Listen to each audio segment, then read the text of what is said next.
CBSE Board, Class 9, History, Chapter 1, Part 6, audio by Renee Matthew. So after the peasants and the third estate people started looting the grains and burning the documents which had manorial dues, the king got a bit scared. Of course, a great monarch got very scared because majority of the population was really attacking. It was an indirect attack without any ammunition, without any arms, without any facility. They decided to revolt, and there were a lot of uprisings across the country. Now, majority of the nobles also fled to the neighboring parts of the country, and faced with the power of his revolting subjects, Louis XVI finally accorded recognition to the National Assembly. So finally he decided to give his agreement. Accorded means agreeing to the recognition of the National Assembly, because without the recognition you cannot exercise your power. So this particular group, which started with an uprising, those women and men together, were given recognition and accepted the principle that his powers would from now on be checked by a constitution. So earlier there was no rechecking, there was no cross-checking, nothing was there. So he could take decisions and impose tax and everything according to his will. So now he agreed that his powers would from now on be checked by something known as the Constitution, a body known as the Constitution. On the night of 4th August 1789, the Assembly passed a decree abolishing the feudal system of obligations and taxes. The first thing that the National Assembly did was to pass a decree which just did away with the obligations, all the duties, unnecessary duties and payment of taxes, which was really drowning the financial backup of the nation. Second point. So these are some of the points or the changes which were brought about by the National Assembly once it was recognized by the monarch Louis XVI. The second point is members of the clergy too were forced to give up their privileges. So most of the people just enjoyed a lot of privilege. So members of the clergy were also forced to give up their privileges. Tithes were abolished and lands owned by the church were confiscated. So tithes is the amount which is extracted as tax by the church, that was abolished, and most of the lands were under the possession of the church because the church was really powerful.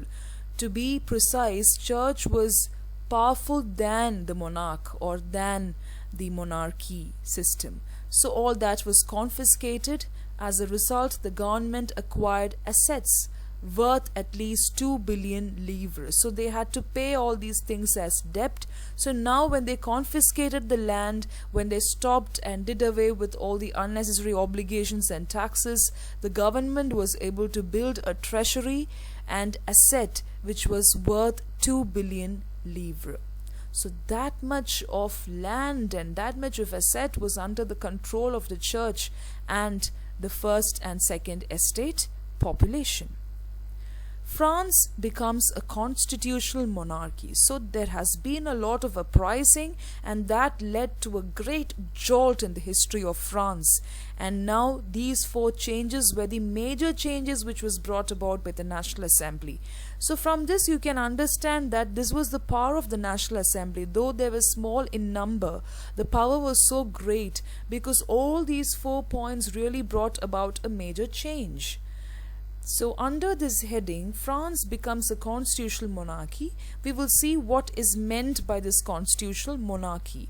So we saw that the king agreed that his steps or whatever he did, the principles and powers will be constantly checked by the Constitution.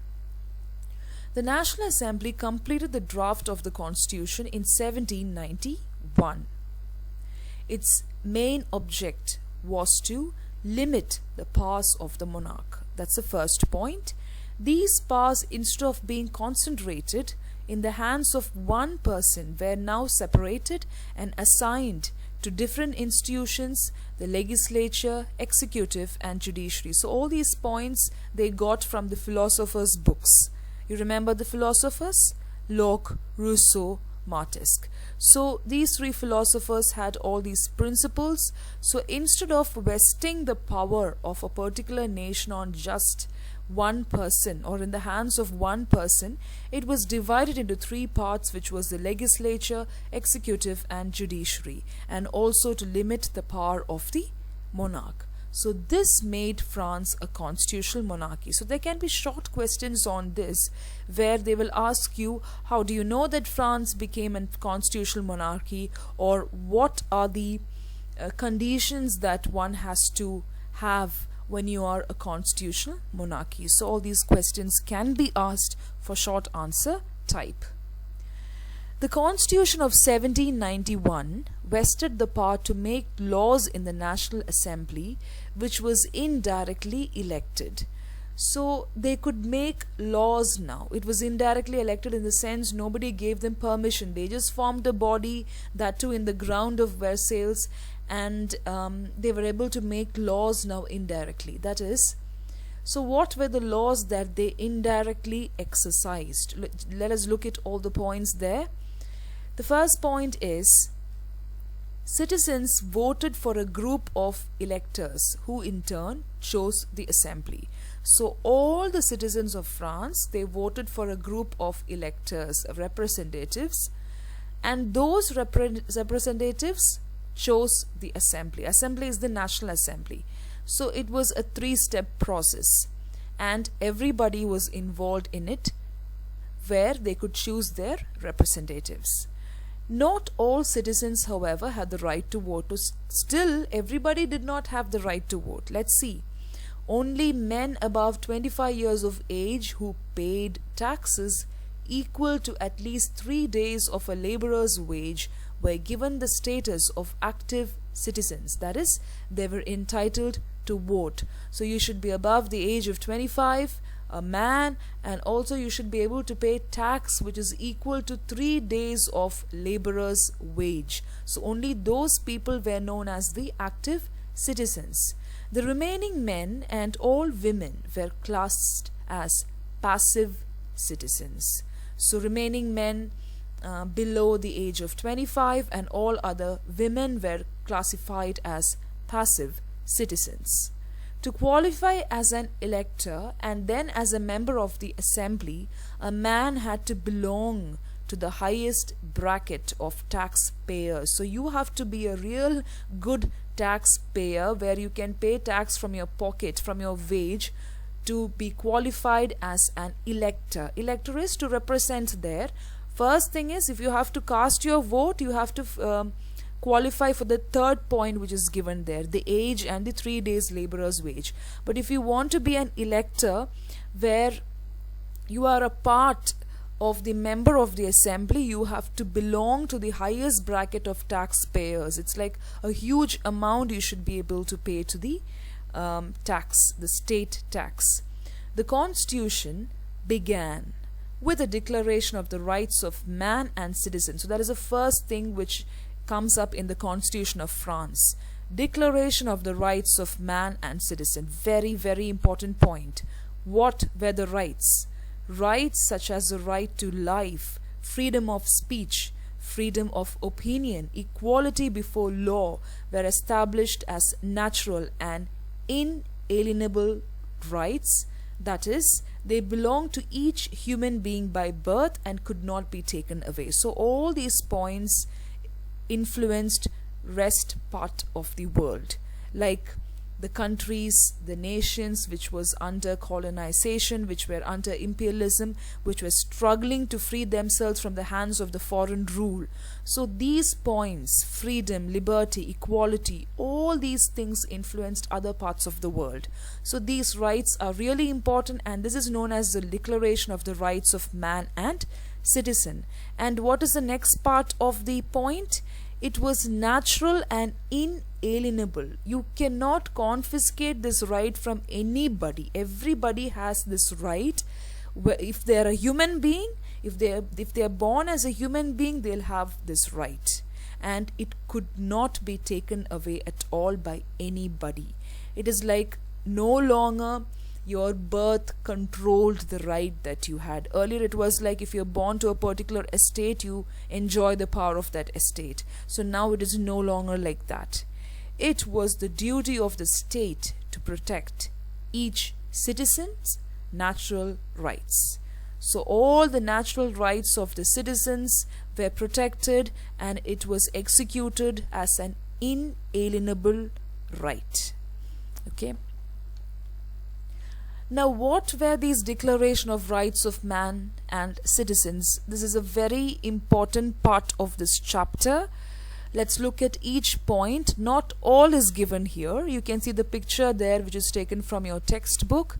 It is a very famous picture with the preamble and all the points, but all the points are not included here. So you can see that there are 17 points given there. So now let's take a look at a few of them. The first one is, men are born and remain free and equal in rights. So it is men are born. It's not that they just enjoy their destiny with the social rank that they had. So they are born and they remain free and equal in rights. Second point is, the aim of every political association is the preservation of the natural and inalienable rights of man.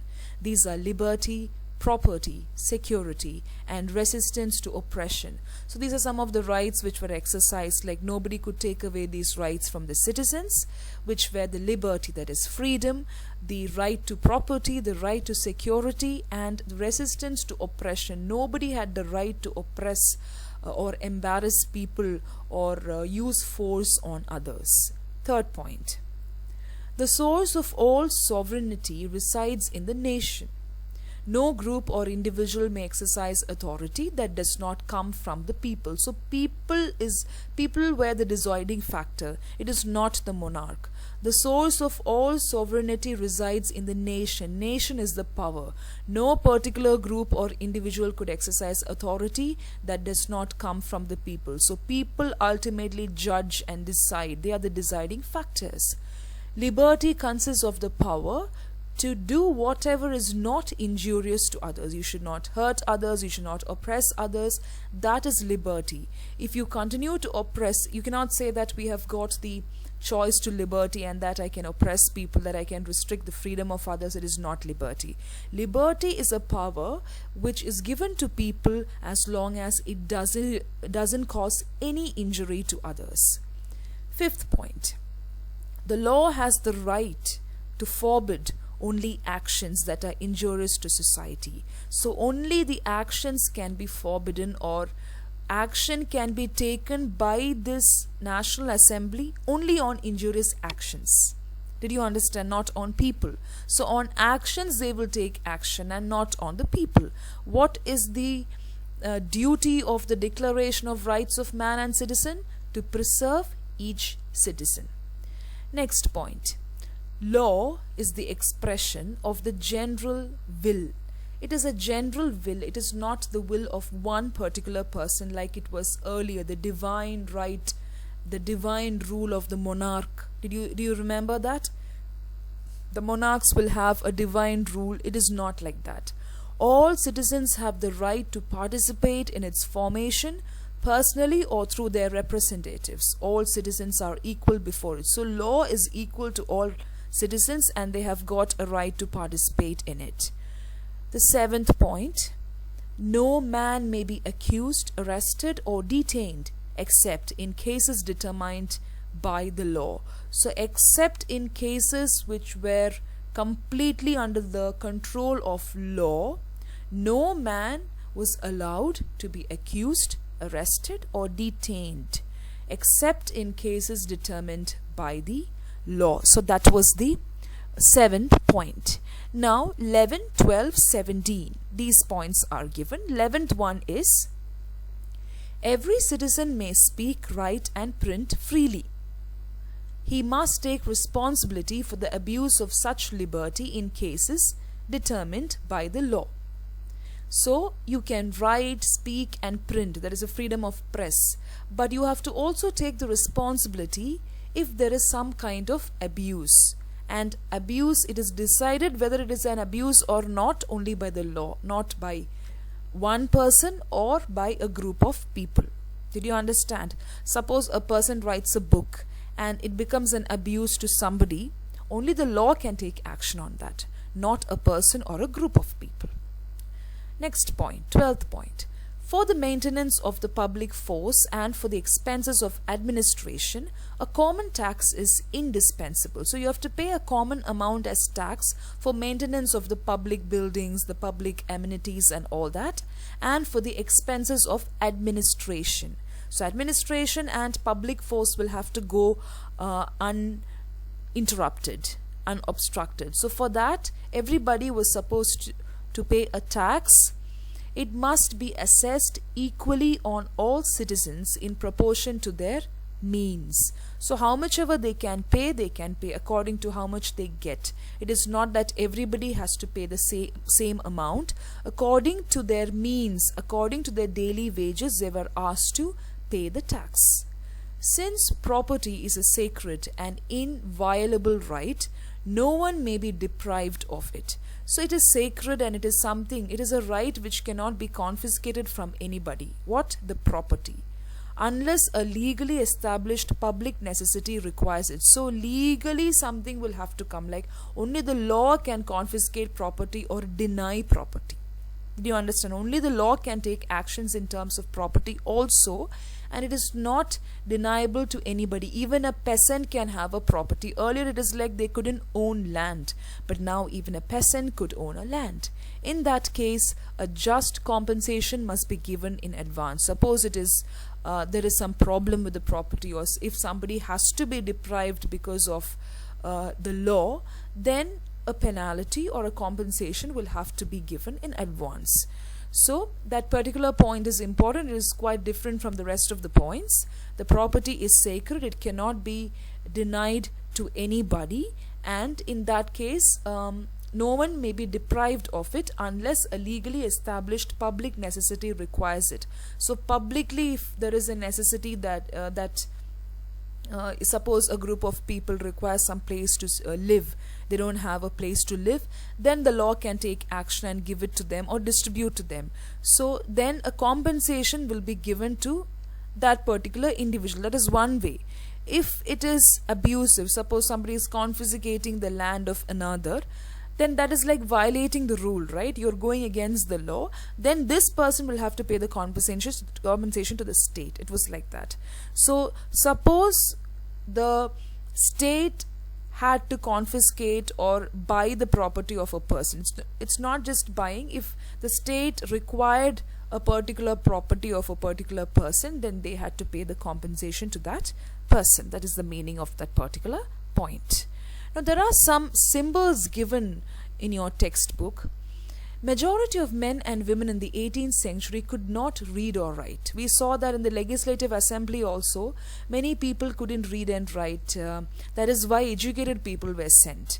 And in coffee houses and saloons also, many people read aloud the newspapers and the books they had caught hold of, so that others can listen and enjoy it and get access to it. So images and symbols were frequently used instead of printed words to communicate important ideas. So all these symbols became very important. It was of national importance. Suppose the third picture is seen in a particular book. This is the meaning. It is a standard meaning for all these symbols. They were standard symbols. The painting by Le Barbier uses many such symbols to convey the content of the Declaration of Rights. So just now we saw that picture, Declaration of Rights, which has got all these symbols, most of the symbols there. Now let's take a look at all these symbols. Snake biting its tail to form a ring, symbol of eternity. A ring has neither beginning nor end. So that is why it was known like that. Okay? Eternity meant that there is no beginning or end. So this was the particular symbol. Scepter, symbol of royal power. That is the symbol of royal power. Scepters are always found in the hands of monarch. The eye within a triangle radiating light. The all-seeing eye stands for knowledge. The rays of the sun will dry away the clouds of ignorance. So knowledge or education can always hide away the clouds of ignorance. That is the meaning of the eye within a triangle. It can see. You cannot cover the eyes of knowledge with anything. The rays of the sun will drive away the clouds of ignorance. That is why you have the rays around it. The bundle of rods or fasces. One rod can be easily broken, but not an entire bundle. Strength lies in unity. So you can take one stick and break it easily, but not a big bunch, because when everybody stands together, it is very difficult to really bring about a damage. So unity is something. So only through unity they also started bringing about these reforms. Think of how the National Assembly was formed. Yes, so that is how they brought about the reform. Now the next symbols. The broken chain. Chains were used to fetter slaves. A broken chain stands for the act of becoming free. So when you're free, suppose you see the symbol of a broken chain in a book, it means that you're becoming free.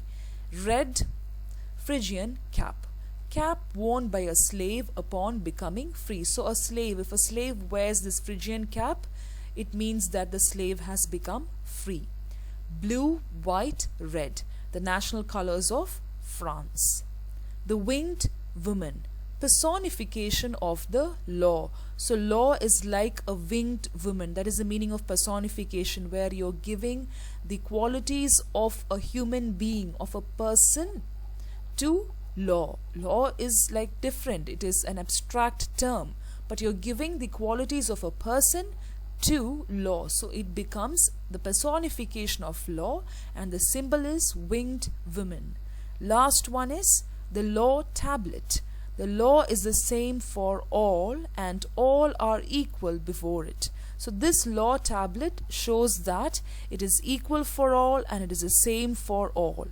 No longer the birth decides your destiny. Nobody can decide your destiny through your birth. It is always the merit and what you do in life which decides your destiny. You are responsible for your destiny. France abolishes monarchy and becomes a republic. So completely they wanted to abolish monarchy now. Earlier it was reduction of power in the hands of the monarch. Now France completely abolishes monarchy and becomes a free republic. The situation in France continued to be tense during the following years. Although Louis XVI had signed the constitution, he entered into secret negotiations with the King of Prussia. So something was happening there. A kind of secret plan was being devised by the king, where he entered into secret negotiations with the King of Prussia. Rulers of other neighboring countries too were worried about the developments in France and made plans to send troops to put down the events that had been taking place there since the summer of 1789. So everybody was worried about it. Everybody was aware of it, but how to stop it? Because again it was going to create a tension in the nation. Just now one tension is over. So now next revolt is coming up. There is a possibility of a next revolt, right? Before this could happen, the National Assembly voted in April 1792 to declare war against Prussia and Austria, because Prussia was supporting the King of France to stand against all the declaration what was taken as a constitution. So they declared war against Prussia and Austria. Who declared war? The National Assembly. Thousands of volunteers thronged from the provinces to join the army. So everybody just volunteered to join the army and just massacre and put down Prussia and Austria. They saw this as a war of the people against kings and aristocracies all over Europe. So this was setting an example for the entire Europe, for the entire continent, right? Continent of Europe. So it was a war of the people, the common people, against kings and aristocracy, or against the monarchic rule of divinity and ruling. Among the patriotic songs, they sang this particular song, Marseillaise, composed by the poet Roger de Lisle. So this was a song which was sung. It was like bringing about patriotism amongst the people. It was the war of the people against the kings and aristocracy, and they even coined this song. So songs will always be coined. Why do you think songs are coined during these kind of reformation and revolt and all?